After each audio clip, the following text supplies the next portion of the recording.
आज सुरू असलेल्या महानगरपालिकेच्या निवडणुकीमध्ये मार्कर पेनची शाई ही पुसले जात आहे. अशा प्रकारे मोठ्या प्रमाणात एक संभ्रम पसरवला जात आहे.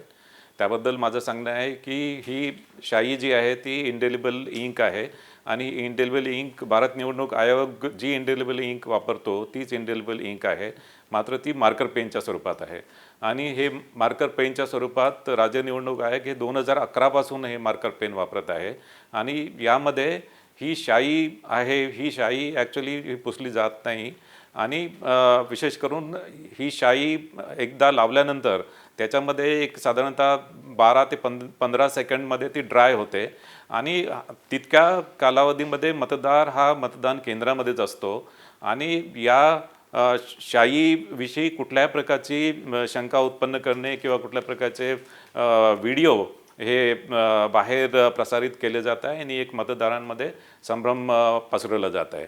याशिवाय मला सांगायचं आहे की मतदार हा मतदान केंद्रामध्ये आल्यानंतर मतदान प्रतिनिधी असतात, जे उमेदवाराचे मतदान प्रतिनिधी असतात ते मतदाराची ओळख पटवून देतात आणि ते ओळख पटवल्यानंतर त्या मतदाराला मतदान करण्याचा हक्क असतो. त्यांना त्या मतदाराबद्दल काही ऑब्जेक्शन असेल तर ते ऑब्जेक्शन ते प्रिसाइडिंग ऑफिसरकडे नोंदवू शकतात आणि त्या अनुषंगाने त्या मतदाराची चौकशी होते.